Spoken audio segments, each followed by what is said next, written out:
दोस्तों, अभी तक आपने देखा कि कैसे एक गांव की चालाक लड़की मोहिनी ने एक सीधे साधे जारुल पर इज्जत लूटने का आरोप लगाकर उसे गांव से बाहर निकलवा देती है और उसका पिता गांव का धनी किसान और सरपंच का मुखिया होते हुए भी अपने बेटे जारुल को इतने बड़े कलंक से बचा नहीं पाता। लेकिन जारुल को क्या पता था कि जिन औरतों के कारण उसका गांव, उसका पिता छूटा, उसका सब कुछ छूट गया। अब उसके साथ उससे भी बुरा होने वाला था। और उसी दिन जंगल में उसकी मुलाकात एक सुंदर बाला से होती है, जो एक सुंदरता नहीं बल्कि एक छलावा थी, और जारुल को पहली नजर में ही उससे प्रेम हो जाता है। दोस्तों, अगर आप सबने कहानी का पहला पार्ट अभी तक नहीं देखा तो पहले उसे देखें, क्योंकि ये कहानी का पार्ट 2 है। और दोस्तों, मुझे आप लोगों से उम्मीद है कि आप सब ने जिस तरह इस कहानी को अभी तक प्यार दिया है, आगे भी देंगे। तेंदुए के जाने के बाद जारुल ने दानवी की ओर देखा तो देखता ही रह गया। दानवी उसे स्वर्ग की अप्सरा के समान सुंदर लगी। वह सवांग सुंदरी थी और जारुल को प्यार भरी नजरों से देख रही थी। अचानक दानवी ने आगे बढ़कर जारुल से कुछ खाने पीने को आग्रह किया। जारुल ने मुस्कुराते हुए सिर हिलाकर अपनी स्वीकृति दे दी। दानवी ने जारुल का हाथ पकड़ा और उसे लेकर अपनी गुफा में आ गई। यह एक प्राकृतिक गुफा थी जो भीतर से बहुत साफ और आरामदायक थी। दानवी ने जारुल को पत्थर की शिला पर बैठाया और पत्ते पर रखकर अनेक स्वादिष्ट व्यंजन ले आई। जारुल को यह सब बहुत अच्छा लगा, किंतु उसने इस बात पर ध्यान नहीं दिया कि इस जंगली गुफा में इतने शानदार स्वादिष्ट व्यंजन कहाँ से आए। वास्तव में ये व्यंजन दानवी ने अपनी दानव शक्ति से मंगाए थे। जारुल के आग्रह पर दानवी ने भी खाने पीने में उसका साथ दिया। इसके बाद दोनों में प्रेम भरी बातें आरंभ हो गईं। बातें करते करते कब रात हो गई इसका उन्हें पता ही नहीं चला। रात में दोनों ने फिर थोड़ा बहुत भोजन किया और उसी चट्टान पर लेट गए। अगले दिन प्रातःकाल जब जारुल सोकर उठा तो उसका शरीर काफी थका हुआ था। उसे दानवी से अलौकिक सुख की प्राप्ति हुई थी। दानवी उससे पहले उठ गई थी और पास ही खड़ी उसे प्यार से देख रही थी। जारुल ने उसे संकेत से अपने पास बुलाया और लिपटा लिया। दानवी शर्माती हुई उसकी गोद में आ गई। इस समय उसे देखकर कोई यह कल्पना नहीं कर सकता था कि यह एक खूंखार बदसूरत दानवी है। जारुल और दानवी दोनों बहुत खुश थे। वे दिन में जंगल में इधर उधर घूमते और रात में जीवन का अलौकिक आनंद लेते। जारुल दानवी के प्यार में इतना डूबा हुआ था कि उसने उससे यह भी नहीं पूछा कि वह कौन है, यहाँ अकेली कैसे रहती है, स्वादिष्ट भोजन कहाँ से आते हैं। जारुल और दानवी सूरज निकलने के बाद देर से उठते। दानवी हमेशा जारुल से पहले उठ जाती। वह थोड़ा सा श्रृंगार करने के बाद जारुल को उठाती। कभी कभी जारुल अपने आप ही उठ जाता था, लेकिन जारुल हमेशा दानवी के बाद ही सोकर उठता था।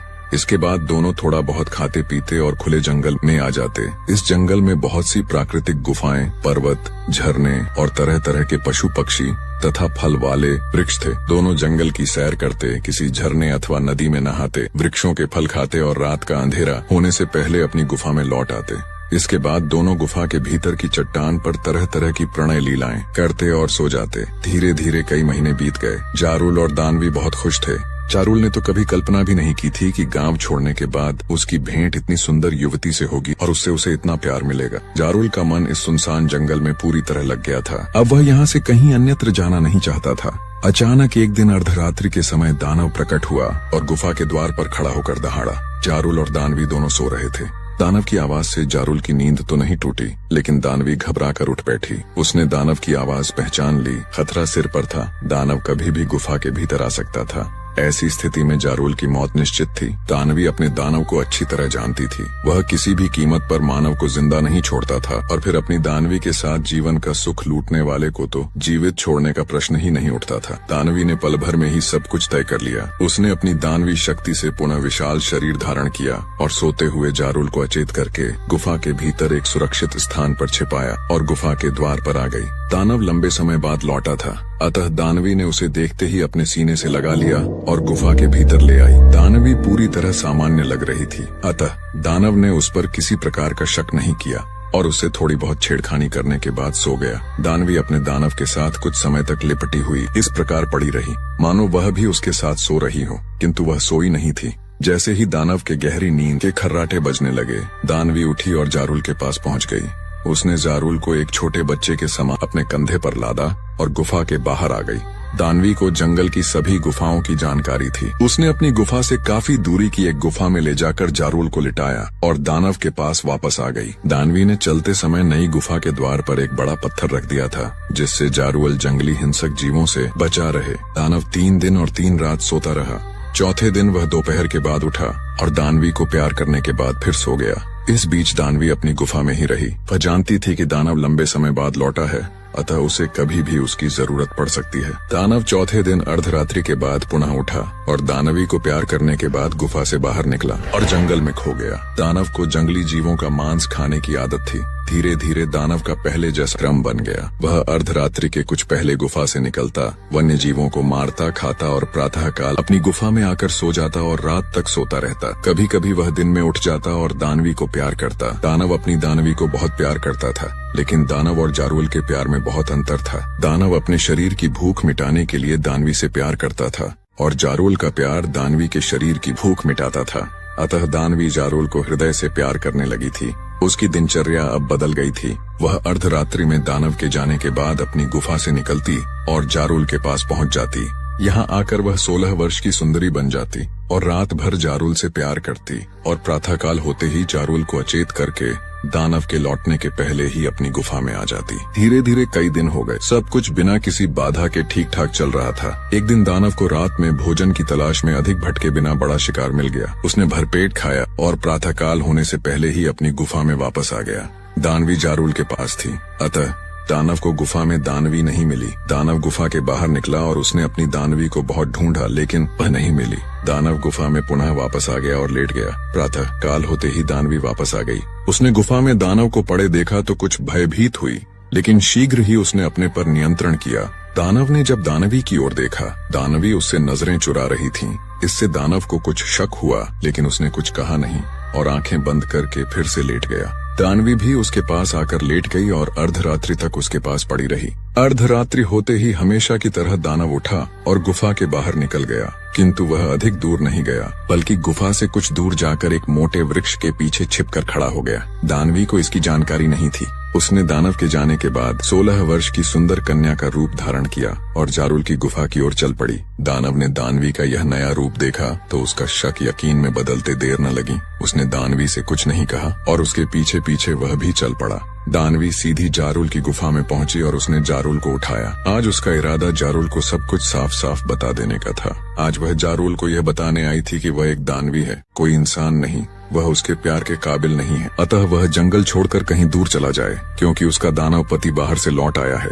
दानव बहुत खतरनाक है, वह उसे मेरे साथ देखेगा तो वह उसे मारकर खा जाएगा। अतः यही सारी इच्छा लेकर दानवी जारुल के पास आई थी, लेकिन शायद वक्त को कुछ और ही मंजूर था। जारुल ने उठते ही दानवी को अपने सीने से लगा लिया। उसे ऐसा लग रहा था जैसे वह सदियों बाद सोकर उठा है और कितने जन्मों से वह दानवी के प्यार के लिए भूखा था। वह राक्षसी से यह तो जानना चाहता था कि वह हर रोज उसको गहरी नींद में सुलाकर खुद कहाँ चली जाती है, पर मन था कि वह उसे प्यार करने लगा। दानवी के मन में भी यही सब सवाल जवाब थे कि वह जब जारुल को यह सब बताएगी तो क्या तब भी जारुल उसको इतना प्यार करेगा या उसे छोड़ देगा। लेकिन वह तो जारुल से सच्चा प्रेम करने लगी थी, अतः उसे अपने से ज्यादा अब उसकी जान की चिंता सताने लगी थी। दानवी ने यही सब सोचते हुए जारुल को अपने से अलग करने का प्रयास किया, किंतु जारुल उसे इस तरह जकड़े हुए था कि दानवी अपने को उससे छुड़ा न सकी और दोनों एक दूसरे के गले लगकर प्यार करते रहे। लेकिन गुफा के पास खड़ा दानव यह सब देख रहा था। उसे तो यह लग रहा था कि राक्षसी ने उसके साथ धोखा किया है, अतः वह इसी समय उन दोनों को मार देना चाहता था। लेकिन राक्षस भी अपनी राक्षसी पत्नी को बहुत प्यार करता था और वह चाहकर भी दानवी को नहीं मार सकता था। उसके क्रोध से उसकी आंखें लाल हो गईं और वह दहाड़ते हुए उसी समय वहां प्रकट हुआ और उन दोनों की ओर बढ़ा। दानव का उग्र और भयानक रूप देखकर दानवी और जारुल दोनों के होश उड़ गए।